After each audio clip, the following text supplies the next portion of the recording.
Hello everyone and welcome to another episode of the I'll Try That podcast. This week I am being joined by Drabbers. This week going to be travelling to Edinburgh in Scotland to review and talk about the original craft brewer of Scotland, Innis Gunn. But first, Rich, how was your Platty Joobs weekend? Well, as I'm not the biggest fan of Platty Joobs, in all honesty, Joe, and the way you're just throwing it out there. I think we should abbreviate to just. I think we should just be P and J if we're going to really go. If we're already abbreviated, just go the whole way. P and J. I mean, there's quite a few P and Js that exist. You know, you've got peanut butter and jelly for our American cousins. You've got pajamas, of course, as the most quintessential PJs, I think. Yeah, but it's only for one weekend, isn't it? I'm sure we can just let it go for 1 week. Well, surely, Platty Joobs is, there's nothing else that stands up for Platty Joobs. It's so, understandable. Platty Joobs. No, it's awful, is what it is. But it's fine. We can move on. So, what did you get up to for it? Well, in all honesty, Joe, not really a lot. Yesterday, I spent it round my friend's house watching the new season of The Boys, eating a beige buffet, and then I had the afternoon to myself, so I sat there and watched Paddington 2 with my dog. Wow. So that was quite nice. I think that's what the Queen had in mind when she gave the British public a bank holiday. She was like, I really hope someone's going to stay at home and watch Paddington 2, Well, it was great. There was a big thunderstorm going on overhead. Paddington 2 was kicking off. You know what? I had a wonderful evening to myself. It does sound good, to be fair. It does sound good, especially with the boy as well. Yeah. We had more of a traditional affair where we had a street party, which is, always good fun, and the street really rallied around that. There was, Union Jack bunting. Everyone was bringing pots and different food out for people to share. I made a Guinness cake, or actually I made a Badger Brewery milkmaid stout cake, which went down an absolute treat, and people even were asking for the recipe. So, I'll have to post that on the street Facebook group. But yeah, the highlight by a long way was the silent disco that happened. It was quite a sophisticated setup, actually. We had, these headsets where, there are 3 different channels, and each channel had a different color on your headset, so you could see what channel different people were listening to. And almost went so far as to say that, the guy who organized this actually went above and beyond and had projectors from his house projecting onto our house, and then we had a projector from our house projecting onto his house, showing silent movies on in the background. It was a very interesting and fun kind of audio visual setup, actually. They did a lot of work, a lot of effort, and I think it was a good opportunity to kind of get to know a lot of the neighbours in a kind of more relaxed setting than just passing and kind of not acknowledging people, giving a nod to acknowledge people's existence. Nice to actually chat to them. I quite like to think that you guys had the hardcore dubstep channel was one of them, because you can see that as a street party kind of vibe. That was going through my mind. It'd be great if you could just get on the decks now and just put like a Wilkinson on or something. Yeah. I think I'll have to recommend that for next week, next year or something. If they do it again, I'll say, can we have one channel that just I'll give you the playlist for, and then you and I can just curate the most grimiest dubstep, kind of playlist ever, and just get them to play it.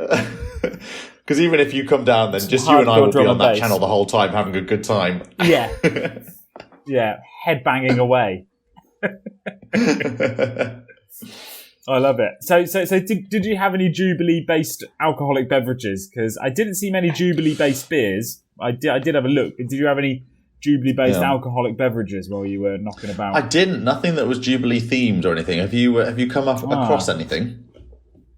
No, I literally just drank some Pims on Friday, which I think that's just summertime. But we'll call it Jubilee Pims. Why not? Jubilee Pims, yeah. It was, you stuck your little finger out whilst you drank it. You had consumed it from the glass, I suppose. That's exactly the Jubilee way. But I did see you could buy some cocktails in cans that were Jubilee based and had the Queen's face plastered all over them. I remember seeing Nice. those advertised around Weymouth. So if you wanted a cocktail in a can, which I'm sure Her Majesty drinks on occasion while she's wandering around Buckingham Palace. She loves a good tinny, don't you know, old Liz? She loves a tinny. Did we have a conversation about tinnies with the Queen at some point? We've absolutely had that before. Yeah. Oh, I love that. Well, let's take it about the focus of the episode. So we're going to be talking about Innis Gunn. So they're established in 2003, and they actually launched with this their beer, which they refer to as the original, which I thought was quite bold to launch with a beer that's called the original. Yeah. Maybe it got a little bit of a facelift and a branding change afterwards, but. What's so fascinating about this beer is that it was brewed. It's a Scottish ale, but it was finished off in single malt whiskey casks, which I thought was really fascinating. And that was like their first initial beer. And you can see from the Innis Gunn portfolio, there's quite a few different beers which they've kind of done this whiskey kind of finish with. The number one at the moment, actually, which is their like limited edition. They're doing a partnership with Lafroig, the whiskey company. Yeah. So they're doing a limited edition beer, which is finished in Lafroig whiskey casks, which I thought was really interesting. Well, I like that because we tried the Goose Island one I brought, which was the bourbon aged one. Yes. Yeah. So yes, we did. I wonder if it's going to be as strong tasting, shall we say, as that one. I've got it here. It's actually it's not nothing like that Goose Island version, which was the bourbon finish, because obviously that was like a porter, like stout kind of style, wasn't it? Mm. Whereas this is what they refer to as a Scottish golden beer. So what they say that they've done is that they've brewed a beautiful honey-hued, malty golden Scottish beer and then carefully matured it using single malt whiskey casks, the best they could source. And this maturation lends the beer an incredible smoothness and a depth of flavour with hints of vanilla, toffee and oak. And if I'm quite honest, this is the most unique tasting, delicious beer that I've ever had. Obviously, we've had quite a few on this podcast of like really great takes on classic styles, but this is a unique tasting beer. I haven't had anything like this before. It's very delicious. That's all I can say. And this is the original from Innis Gunn, so definitely worth picking up just to sample this as a bottle. Comes in this really fantastic looking ornate and bespoke bottle to Innis Gunn. And yeah, I think this is fascinating. I'm really intrigued by this the original, and I can see why it put them on the map and why they've become so popular because of it. But what are you having, Rich? What's your drink? So I've got the Innis Gunn lager beer. And I was thinking when you mentioned to do Innis Gunn, I was racking my brain to see if I'd tried Innis Gunn before, and literally. Just before we started this podcast, it dawned on me where I'd actually drunk it, and I drank it when I went to Edinburgh last year. So, yeah, I'll set you the scene, Joe. I'll set you the scene. I'll paint this picture. So me and my girlfriend had gone up to Eden, and me and Eden had gone up to Edinburgh because this was our first. So this was our first holiday, or our holiday to Croatia had been cancelled because of COVID. So this was our first holiday away, and so we went to Edinburgh for like a nice week away, and we're sitting there in the centre of Edinburgh, in the city centre, glorious sunshine, all these beautiful historic buildings around us, Edinburgh Castle up in the background as well, just behind me. I'm beautiful, there, and I'm reading, and then I'm looking down the list of beers to go, and then I see Innis Gunn brewed in Scotland, and I was like, well, I'm up in Scotland, I'm up in Edinburgh, I'm going to try this beer, and I remember sitting there. And when you have that first sip of beer when you're on holiday and something just feels right, and the whole scene and picture came together, because I will always remember it was one of the loveliest times, one of the loveliest holidays I've ever had, just away. We had a fantastic time.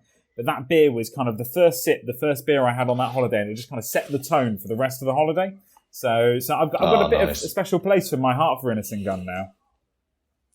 I mean, absolutely. I mean, with that experience that you just had there, I wouldn't be drinking anything other than Innis Gunn. After that, it sounds fantastic. And as you say, they are Edinburgh based. They've recently created, the first large scale brewery built in Scotland's capital, i.e. Edinburgh, for 150 years. So they're making some serious investment into the Edinburgh, ecosystem, for the brewery and for jobs. And, and it's all built on this idea of, pioneering and brewing, new techniques. But I was looking a little bit further into Innis Gunn because I was like, well, I've heard of Innis Gunn before. This is the first time I'm sampling them. And I'm really impressed by what I've tasted from this original, as I've already said. But, I was thinking, well, why are they such a good success? What made them have this success, right? And I was looking a little bit more into the background. And it seems like the co-founder and the master brewer, a person named Dougal Gunn Sharp, which is where the gun comes from, I'd imagine. And Innis and Sharp didn't have quite the same feel to it as Innis and Gunn. So he apparently worked in his dad's brewery at the age of 14, which is where he really got his, kind of passion for beer. But he does say, in this article that he worked for about a pound an hour, at his dad's brewery, and he admitted that he hated it. But he did actually learn what to do with beer. So by the time he had he graduated from university, he was, his ambition was set. So he was well known, I guess, by that point that he wanted to go into the beer category, but he just knew at 14 he didn't want to work in that, his dad's, in the kind of the brewery that his dad had set up. A pound an hour, though, that's a mad sum of money to be working for.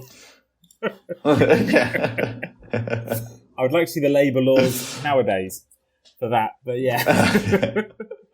Well, they only set up in 2003, so this must be a bit of under the table kind of stuff that was happening back then. A little bit of cash in hand. Yes, quite possibly.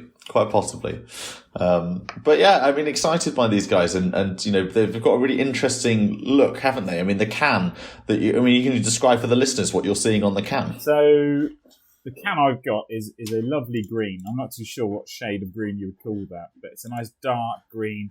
And it's kind of got loads of kind of like lines and wisps all over it. And the logo, Innis Gunn, is kind of done in bold print, bang smack in the middle. And they've kind of got crafted in Scotland, brewed with golden oats. So they're kind of hitting on the topics that they want there. But the can is very visually appealing. And it's something I would be, like the gold, like the lighter greens and golds on it, I would definitely be drawn to in a pub if I was to see that logo up on the tap. It's really putting their name front and center, isn't it, in this can design? I can see like they've paired it with the glassware that they have as well, and it's kind of like a match of the design for Innis Gunn's lager on the can, but on a glass. So if you see them together, they really do paint this big picture. And this seems like the lager in a can seems to be what we would refer to as kind of the more traditional craft brews, if there is such a thing, right? Because they also have a session IPA that looks very similar, but it's like blue. They have a mangoes IPA, which is an orange version of that can. But that's it. They have those kind of big cans, and they're the 440 mils, right? Yeah, they're the big cans. Big boys. Whereas actually kind of where they started, like I've said, the original is in these glass bottles. So they have this original, which is this Scottish golden beer that's finished in single malt casks, whiskey casks. They have a Scottish oatmeal stout that's finished in Irish whiskey casks, and they have a Scottish red beer that's been finished in Caribbean rum casks. So really, and they're those three are all in bottles. In these kind of Innis Gunn branded bottles. But yeah, really interesting, aren't they? I really like the sound of the Caribbean rum one. I'm a big fan of like a spicy rum like that. And I can imagine it paired because it's quite light and it's very refreshing. It's not a heavy beer. It's not a heavy based beer. So I can imagine it being quite tasty with a slightly spicy twist. Well, I think that's going to be an amazing pair with the Scottish Red. I really like the Scottish. I mean, I've always heard of Scottish red ales and haven't really heard of a Scottish red beer. But I guess they're kind of taking ale out of their name and they're making it about beer, which makes a lot of sense, right? It's a new take on things. It's something that could be potentially ownable to them by calling it a Scottish red beer. If someone were to Google that, it'll only come up with their things, won't it? Probably put some Iron Brew in there to make it red. That'd be through and through Scottish there.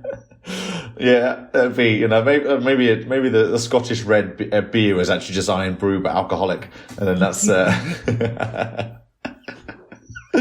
But yeah, I guess it's an interesting brewery. Definitely watch out for Innis Gunn if you haven't already tried some Innis Gunn. I'm sure, they're pretty big now. They've got, they're still an independent craft brewer, but, they've been, they're stocked all over. I picked these up in Sainsbury's here in Kent. So, they're all up and down the UK. So I definitely would recommend trying them, right? Yeah, I'm just taking a look on their website, and there's something they look, so they've got like the usual, they've got their own pubs and stuff, so brew houses and stuff all over Scotland.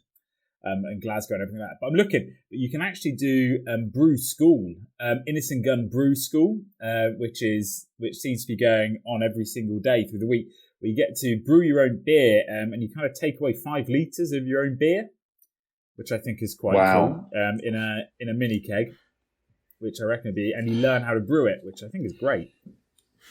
That is awesome. I like they're giving that back as well. I guess it kind of taps into the fact that, Edinburgh is such a tourist attraction as a city goes. Yeah. You can pair that with going and experiencing that. I imagine that's a really good fun day out activity, is to kind of learn how to brew your own beer. And obviously they have their own way of doing it with the whiskey or the cask finishing, which is really fascinating. Yeah, I would definitely. I'm more annoyed I didn't go and do it when I was up in Edinburgh, but I don't think it would have been my girlfriend's cup of tea.